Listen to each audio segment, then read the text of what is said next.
mentor relevant stakeholder based upon the ground rules and theme charters, where you need to find out when to train, when to coach, when to mentor the stakeholders, because it's you who will explain to them. They will not understand and they will not expect. So you have to guide them, coach them, motivate them. And this is what you as a project manager. So based upon those, let's start solving the questions for task number 13. You're leading a hybrid project under schedule pressure. A new product owner frequently changes priorities mid-sprint.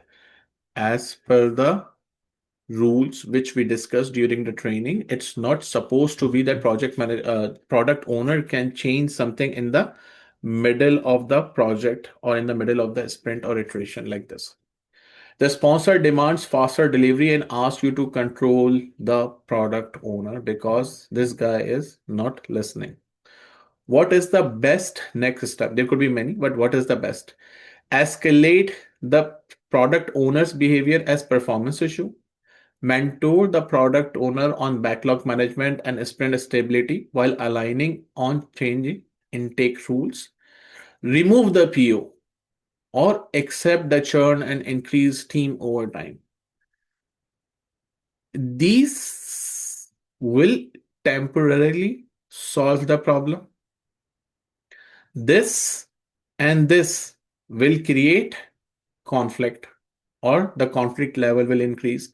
So yes, better answer is B, mentor, because project manager, you are the project manager, right? So project manager task is what? Coach, mentor, facilitate. This is your task. Let's go next. A senior business stakeholder is new to projects and repeatedly requests detailed status reports that make the team several hours weekly. Unnecessary time is going for something which is not productive. You suspect that do not understand how to interpret dashboards. As I keep saying, sometimes language, noise, these are the things which are the barriers in communication, and you have to remove those. So what should you do? Provide the reports to satisfy the stakeholder and avoid conflict. This is like if you want to make everyone happy. Ask the stakeholder to stop requesting update. This is for to create more conflict.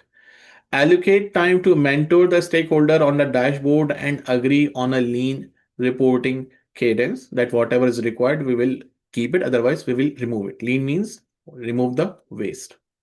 Escalate the reporting request to a sponsor. This is sometimes many people do it, but it will create again more conflict. So yes, better answer is I will sit with you, I will guide you, I will listen to you that what language you speak means what technical language you want to hear, and I will give you the report in the same language so we can remove these problems. So yes, all of you are correct. Very good. Next. Two department heads disagree on acceptance criteria. Each pushes their own definition and expects.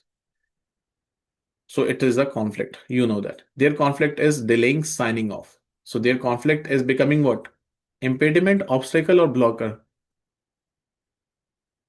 There, you guys are too fast to answer. First, you need to find out what it is.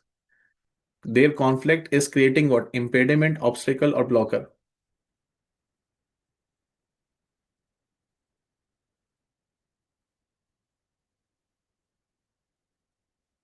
Impediments which slow down the progress, obstacles, the teams cannot agree on something or they have dependencies.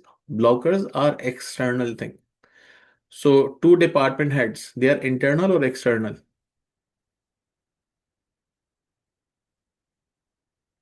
Department heads are internal to the project or internal to the organization.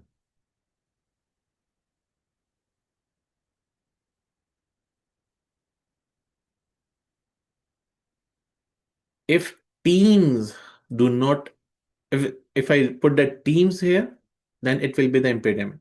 Otherwise, it's obstacle or blocker.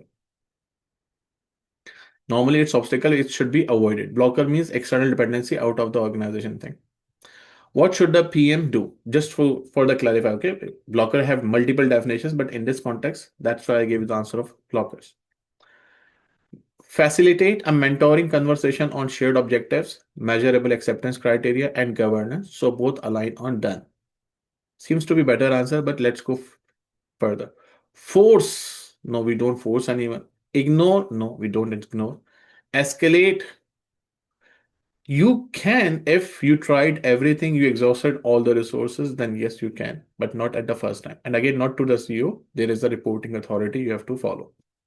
So yes, A is actually the correct answer. Very good.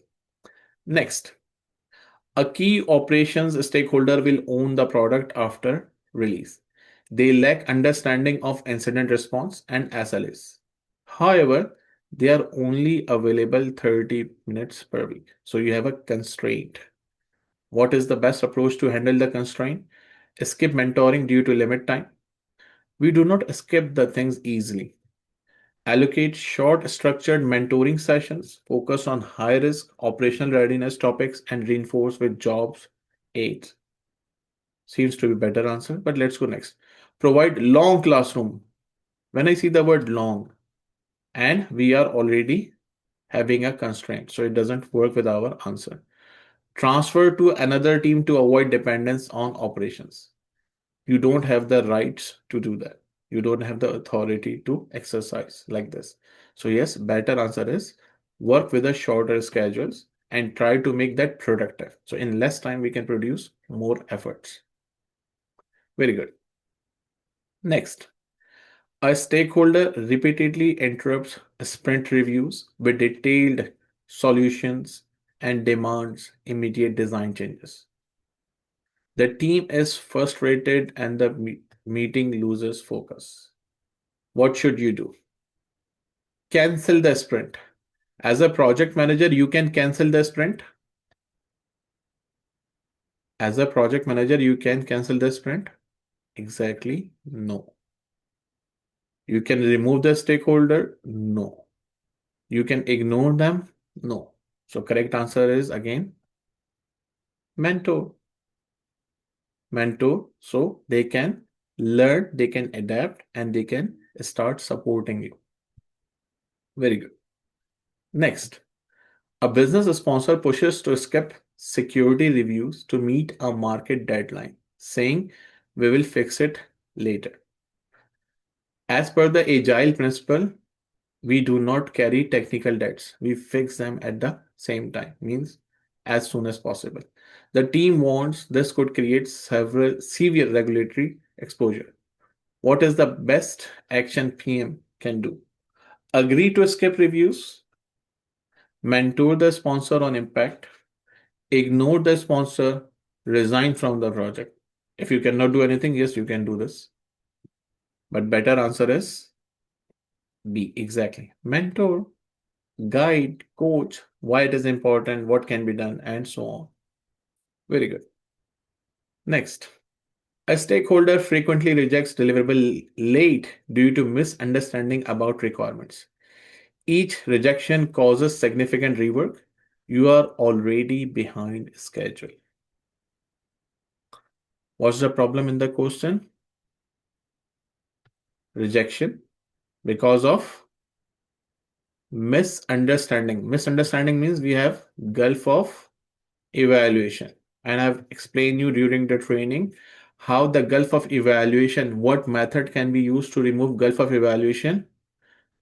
We use an exercise called as story boarding, where we use the visual methods. What are the visual methods? We call them wireframe. It could be low fidelity, high fidelity, or prototype wireframes. So we can collect the requirements and we can establish the acceptance criteria and definition of done for the features. This is what Agile teaches us. So you are already behind a schedule because of misunderstanding. So to avoid misunderstanding, we know that these could be the answers. Allocate time now to mentor the stakeholder on acceptance criteria. It is meeting our point what we discussed. Avoid discussion. We cannot avoid. Ask the team member to work overtime, which is not allowed. Escalate to the procurement. Procurement has nothing to do with your work. So yes, correct answer is A. I like your approach of answering the question in a very fast way, which is very good from exam perspective. But at the same time, you need to understand the story behind. We are not here only to solve questions. We are here to learn also how to solve questions, what you need to bring in your mind before selecting the answer. You are selecting the answer which is correct. It doesn't mean that you are doing good. It's amazing that you can select the answer so fast, but you should have the backup knowledge.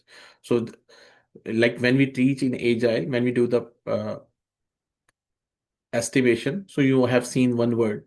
There is a word called guess, and there is something called as educated guess. So please make educated guesses, not guesses. I like your speed, I respect that speed, but please make sure that what you are doing, it's an educated guess, not a guess. Thank you. Next, your project involves multiple stakeholders. One is inexperienced but highly influential and makes frequent process breaking requests. Another is experienced but low influence. So here we have stakeholder influence. What should you do to prioritize and whom to mentor first? You have to mentor the experienced stakeholders because they can teach others, or you have to teach the influential inexperienced stakeholder because they are creating problem, or you have to mentor team members, not stakeholders, or you don't need to mentor anyone. So the person who's creating problem, we need to fix the root cause of the problem. I can provide a response here, I can provide this response, I can provide this response. But by performing root cause analysis, we already have the situation that this person is creating problem. If I fix this, it will resolve many of the situations. Very good. Next, a new client rep is quiet in meetings and later sends vague feedback that creates confusion. You suspect they are uncomfortable challenging other publicly. What is the best action? Ignore it. We don't ignore anything. Confront them. We do not confront anyone in the project. Remove them. We do not alienate the stakeholders. It's against the standard. So the only answer which is left is mentor them privately on how to provide clear feedback and create a safe channel for questions and concerns so everyone can provide inputs without any cognitive and motivational biasness, which means I have to use something related to Delphi technique, which means let everyone agree on same point, repeating the feedback anonymously. So there is no names or somethings. So you will not feel threatened that because I am saying he will refuse me and so on. So we can remove those motivational and cognitive biasness by exercising Delphi technique. So everyone can agree on the same point. Very good. Next, you have been personally resolving conflicts between stakeholders throughout the project. While this keeps work moving, stakeholders are not improving and always depend on you. So teams are not autonomous or semi-autonomous. They are always waiting for you. You want to reduce long-term dependency. What should you do? Continue resolving issue yourself because it is fastest. We don't want this. We want to delegate. Stop intervening entirely so stakeholder learns on their own. This is more dangerous than doing anything. Mentor them better. Escalate all? No. So yes, correct answer is mentor them with the right information required.